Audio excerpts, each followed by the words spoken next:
आधी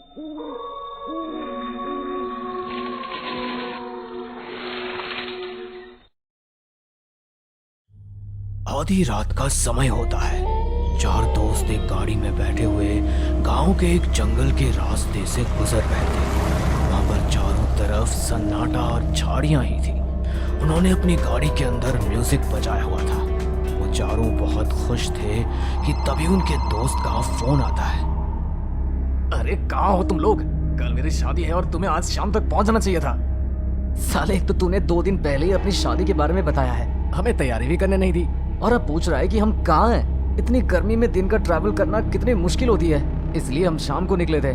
अभी हम आधे रास्ते में पहुंच गए हैं। क्या बात कर रहा है तू? अरे तुम्हें मैंने कहा था कि रात के समय मत निकलना। यहाँ पर गांव से पहले एक रास्ता पड़ता है जहाँ एक छलावा रहता है। देखो, अगर तुम निकल चुके हो तो तुम थोड़ा ध्यान से आना और गाड़ी कहीं मत रोकना, सीधा गांव में ही आना। व्हाट द रबिश देव, ये छलावा वलावा कुछ नहीं होता। तुम भी ना आजकल के जमाने में पैदा होने के बाद भी कैसी उल्टी सीधी बातें करते हो। अरे मेरे दोस्त, तू चिंता मत कर, हम पहुंच जाएंगे। चल अब तू फोन रख, हमें गाने बजाना है गाड़ी में। यार कहीं देव सही तो नहीं बोल रहा? ऐसी भी चीज होती है, मुझे तो डर लग रहा है। अबे ये फट्टू कहीं का, तुझे तो छिपकली से भी डर लगता है। तो क्या उसके अंदर भूत होता है या फिर छलावा? फालतू की बातें बंद कर और जो मैंने तुझे गाने की लिस्ट दी है उसे फटाफट बजा। फोन कट होने के बाद अमन, वैभव, विराट, शनाया चारों दोस्त गाड़ी में गाने बजाते हुए जा रहे थे। विराट गाड़ी ड्राइविंग कर रहा था, उसका सारा ध्यान गानों पर था। गाड़ी स्पीड से चल रही थी, तभी अचानक से उसके सामने एक छोटी बच्ची आ जाती है और वो बहुत तेज ब्रेक मारता है, जिसकी वजह से उसके दोस्त उसके ऊपर चिल्लाने लगते हैं। लेकिन उसकी सांसें अटकी हुई थी और चेहरे पर पसीना था। वो हकलाते हुए अपने दोस्तों को छोटी बच्ची के बारे में बताता है और गाड़ी से निकलकर चारों तरफ देखता है, लेकिन वो छोटी बच्ची कहीं भी दिखाई नहीं देती। अब अपने दोस्तों के कहने पर वो चुपचाप दोबारा से गाड़ी चलाना शुरू कर देता है। विराट अब बहुत ध्यान से गाड़ी चला रहा था, क्योंकि उसके दिमाग से उस छोटी बच्ची का ख्याल जा ही नहीं रहा था। तभी अचानक से उसके कंधे पर एक जला हुआ हाथ आता है और वो फिर से बहुत तेज ब्रेक मारता है। व्हाट द रबिश विराट, तुम्हें भी क्या हो गया है? बार बार इस तरह से ब्रेक क्यों मार रहे हो? मारना चाहते हो क्या? अरे मेरे कंधे पर किसी का जला हुआ हाथ था, क्या तुमने देखा? ये लो, सब लोग मेरा मजाक उड़ाते हैं या तो कोई और ही डर रहा है। साले तुझे चढ़ गई है क्या? अब चुपचाप गाड़ी चला ले। विराट बहुत ज्यादा परेशान हो गया था। उसका चेहरा देखकर वैभव गाड़ी चलाना शुरू करता है। देखते ही देखते रात और घनी और काली हो रही थी।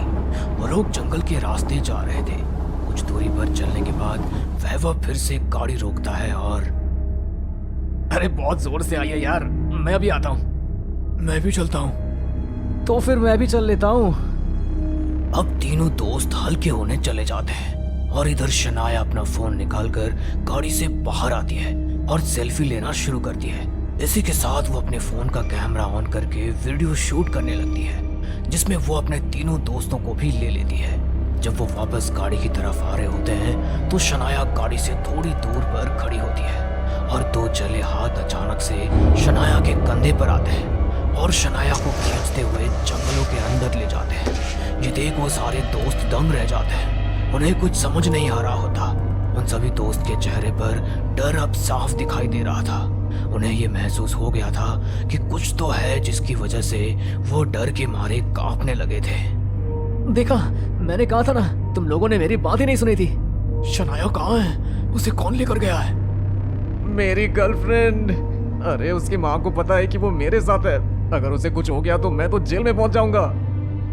तीनों दोस्त घबराए हुए थे। अब वो तीनों जिस तरफ शनाया को खींचा गया था, वो तीनों उधर की तरफ जाकर शनाया को ढूंढने लगते हैं। ढूंढते ढूंढते वो जंगलों में पहुंच जाते हैं। तभी विराट को अचानक से एक आवाज आती है, जैसे कोई उसे बुला रहा हो। वो उस आवाज के पीछे जाने लगता है, जिसके चलते वो अपने दोनों दोस्तों से दूर हो जाता है। चलते चलते वो जंगलों के बीच में पहुंच जाता है, जहाँ उसे शनाया दिखाई देती है। शनाया उसे अपने हाथों से इशारे करके अपनी तरफ बुलाने लगती है। विराट अपने दोस्त को अपने साथ ले जाने के लिए उसके पीछे पीछे जाने लगता है, तभी विराट उसे रुकने के लिए बोलता है। विराट उसके पास जाता है और उसे गले से लगा लेता है। थैंक गॉड शनाया, तुम्हें कुछ नहीं हुआ। तुम्हें पता है हम लोग कितना डर गए थे। अरे सांस गले में अटक गई थी। चलो अब गाड़ी के पास चलो, हमें वैसे भी देरी हो रही है निकलने के लिए। विराट शनाया से बात करता जा रहा था, लेकिन शनाया उसकी बात का कोई जवाब ही नहीं दे रही थी। जैसे वो कंधे से उसका मुंह हटाकर देखता है तो वो देखता है कि वो कोई शनाया नहीं बल्कि एक बहुत भयानक चुड़ैल है। उसका चेहरा देखते ही विराट को समझ आ जाता है कि अभी तक जिसे वो गले से लगाकर खड़ा था वो कोई शनाया नहीं बल्कि एक छलावा थी जो उसके साथ खेल रही थी। तभी वो छलावा जोर जोर से हंसने लगता है। उसकी हंसी की आवाज से विराट को उसके कानों में दर्द होने लगता है। वो अपने कानों पर हाथ लगाता है। इतने में वो छलावा उसकी गर्दन पर मुंह रखकर उसका सारा खून चूस लेता है और चुटकियों में गायब हो जाता है। इधर जंगलों के अंदर अमन और वैभव पहले तो शनाया को ढूंढ रहे थे, लेकिन जब उन्हें पता चलता है कि अब उनका दोस्त विराट कहीं उन्हें नजर नहीं आ रहा तो वो दोनों उसे भी ढूंढने लगते हैं। विराट कहाँ है यार तू? यहाँ शनाया नहीं मिल रही और अब तू भी गायब हो गया है। शनाया, विराट कहाँ चले गए तुम दोनों? वैभव शनाया विराट को ढूंढते हुए आगे बढ़ते जाता है और अमन वही झाड़ियों के हिलने की वजह से थम जाता है। अब अमन वहां अकेला खड़ा रह गया था। तभी झाड़ियों में से शनाया निकलकर उसके पास आ रही होती है। अमन, अमन मुझे बचा लो। अमन, वो मुझे मार देगा। वो और कोई नहीं, छलावा है। वो हमें एक एक करके मार देगा। तुम चिंता मत करो, हम लोग आ गए हैं, सब ठीक हो जाएगा। शनाया को रोते हुए देख अमन को उसके ऊपर तरस तो आ रहा था, लेकिन तभी वो अचानक से सोच में पड़ जाता है कि शनाया को कोई जंगलों में बहुत बुरी तरह खींचते हुए लेकर गया था, लेकिन यहाँ तो उसकी हालत बिल्कुल ठीक दिखाई दे रही थी। न उसके शरीर पर कोई घाव था और न ही कोई चोट लगी थी। वो बिल्कुल सही सलामत उसके सामने खड़ी थी और रो रही थी, जिसकी वजह से उसे उसके ऊपर शक होने लगता है और वो उसके पास बढ़ते हुए अचानक से रुक जाता है। वही रुक जाओ, आगे एक कदम मत बढ़ाना। मैं जानता हूँ तुम कौन हो। तुम मेरी दोस्त शनाया नहीं हो। बताओ तुम कौन हो? अमन के मुंह से ये सुनते ही छलावा वहीं रुक जाता है और शनाया के रूप से अपनी असली रूप में आ जाता है और जोर जोर से हंसने लगता है, जिसके बाद वो एक काला साया बनकर उसके अंदर घुस जाता है और देखते ही देखते वो अमन को एक दर्दनाक मौत दे देता है, जिसके बाद वो काला धुआं अमन के जिस्म से बाहर आता है और अचानक से गायब हो जाता है। छलावा एक एक करके उन सभी दोस्तों को मारते जा रहा था। आखिर छलावा का काम भी तो यही होता है, लोगों को गुमराह करना और फिर उन्हें मार देना। अब सभी में से दो दोस्त बचे थे, यानी कि शनाया और वैभव। वैभव चलते चलते जंगलों के बहुत अंदर पहुंच जाता है, जहां उसे जंगलों में बेहोशी के हालात में शनाया पड़ी हुई नजर आती है। अरे ये तो शनाया है। शनाया, शनाया उठो। इतना बोलकर वो उसके पास जा ही रहा था कि तभी उसे बेहोश शनाया के ऊपर शक होने लगता है और वो वहीं रुक जाता है। तभी शनाया को होश आता है और वो भी उठकर खड़ी होती है। अपने सामने वो जब वैभव को देखती है तो उसे भी वैभव के ऊपर शक होने लगता है। उसे लगता है कि छलावा उसके साथ कोई खेल खेल रहा है। इसी तरह वो दोनों एक दूसरे को छलावा समझकर एक दूसरे से ही दूर भागने लगते हैं। वो दोनों भागते भागते जंगलों में आगे की तरफ आ जाते हैं, लेकिन वो कहते हैं ना कि छलावा कुछ भी कर सकता है। वो उन्हें इस तरह गुमराह कर देता है कि वो भागते हुए फिर दोबारा एक दूसरे से टकराते हैं। जब वो फिर से एक दूसरे को देखते हैं तो डर जाते हैं और फिर एक दूसरे से दूर भागने की कोशिश करते हैं, लेकिन इतने में उन दोनों को वही बच्ची दिखाई देती है जो विराट को गाड़ी चलाते समय दिखाई दी थी। अगर ये छलावा मेरे सामने है तो फिर ये शनाया है। मेरे सामने छलावा है, यानी वो वैभव है। वैभव और शनाया को अब समझ आ जाता है कि छलावा फिर से उनके साथ एक खेल खेल रहा था। अब छलावा उन दोनों को दूर करने के लिए उन दोनों की तरफ बढ़ने लगता है और जोर जोर से हंसने लगता है। देव ने बिल्कुल सही कहा था, इस रास्ते में एक छलावा है और ये छलावा हम सभी को मार रहा है। पता नहीं हमारे बाकी के दो दोस्तों के साथ क्या हुआ है। वैभव, मुझे बहुत डर लग रहा है। मुझे इस छलावे से बचा लो। मैं इसके हाथों नहीं मरना चाहती। मुझे अपने घर जाना है। हम लोग कहाँ आकर फंस गए यार, मैंने ऐसे कभी नहीं सोचा था। अब दोनों को पता था कि छलावा उन्हें मार देगा, जिसके कारण वो दोनों एक दूसरे को गले से लगा लेते हैं और अपना दुख बांटने लगते हैं। तभी अचानक से सूर्य उदय होने लगता है। सूर्य की किरणें जैसे ही उस छलावा बच्ची के ऊपर पड़ती है, उसके शरीर पर जले जैसे निशान बनने लगते हैं, मानो जैसे सूर्य की किरणें उसे जला रही हो।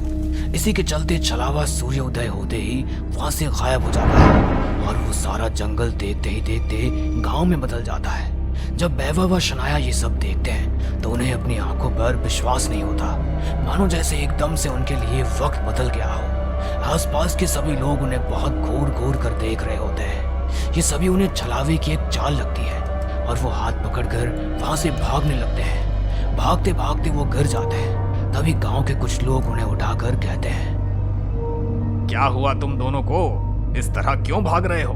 अभी तो अच्छे से चल रहे थे, सब कुछ ठीक तो है ना? बहुत परेशान नजर आ रहे हो। वैभव और शनाया हकीकत में गांव में थे, जहां सब लोग इंसान थे और सब कुछ नॉर्मल था। जिसे वो छलावा समझ रहे थे वो अब हकीकत था, जिसे जानकर उन्हें बहुत खुशी होती है। इससे उन्हें पता चलता है कि छलावा सिर्फ रात के समय ही आता है। दिन के समय वो इतना कमजोर हो जाता है कि वो सूर्य की किरणों में निकल ही नहीं सकता था। वैभव और शनाया जैसे तैसे करके देव के पास पहुंचते हैं। देव उन्हें छलावे के बारे में सब कुछ बताता है। इसी के चलते देव उन्हें यह भी बताता है कि रात के समय जितने भी लोग छलावे के सामने आते हैं वो मारे जाते हैं और उनका कुछ पता नहीं चलता।